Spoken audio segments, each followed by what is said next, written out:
Kemungkinan Ganjar Pranowo sebagai capres dan Prabowo sebagai cawapres dalam Pilpres 2024 dinilai kurang pas oleh pengamat.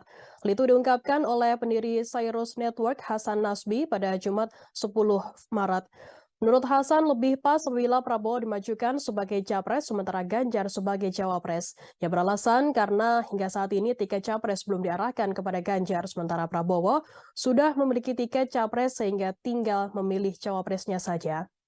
Dari sisi elektabilitas, Ganjar hanya unggul sedikit dari Prabowo. Hasan menilai, jika dikejar serius oleh Prabowo, maka bisa terjadi kemungkinan menyalip Ganjar. Hasan melihat analisa dan pengamatan lebih tepat Ganjar Prabowo terlalu tampak agenda settingannya, sehingga ada kecenderungan pasangan tersebut terlalu dipaksakan. Ia menganalisa Prabowo merupakan ketua umum partai politik. Prabowo memiliki elektabilitas yang sangat cukup untuk bertarung di Pilpres 2024, terlebih saat ini sudah mengantongi tiket capres dari koalisi Gerindra PKB.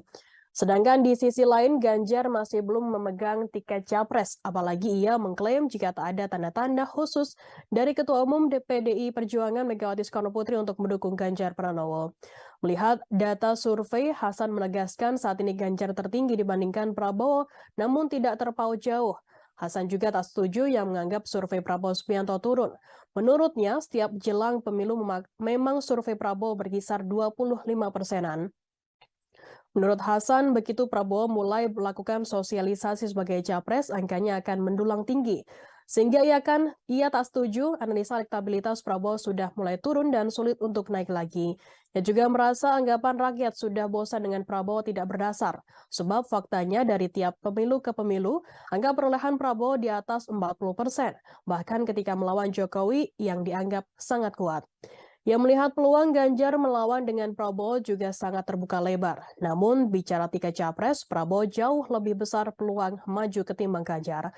Sebelumnya, Presiden Joko Widodo terlihat didampingi oleh Menteri Pertahanan Prabowo Subianto dan Gubernur Jawa Tengah Ganjar Pranowo saat kunjungan kerja di Desa Lejer, Kecamatan Ambal, Kebumen, Jawa Tengah pada Kamis 9 Maret. Presiden Joko Widodo dan Prabowo Subianto tampak mengenakan kemeja warna putih dan celana hitam, sedangkan Ganjar tampak mengenakan pakaian coklat dinas PNS. Ketiganya tampak menyusuri persawahan saat kegiatan panen raya padi di Kebumen, Jawa Tengah. Kebersamaan antara Presiden Jokowi, Prabowo, dan Ganjar ini kembali menguatkan wacana duet di Pilpres mendatang, di mana Prabowo dan Ganjar digadang-gadang bakal berpasangan di Pilpres 2024.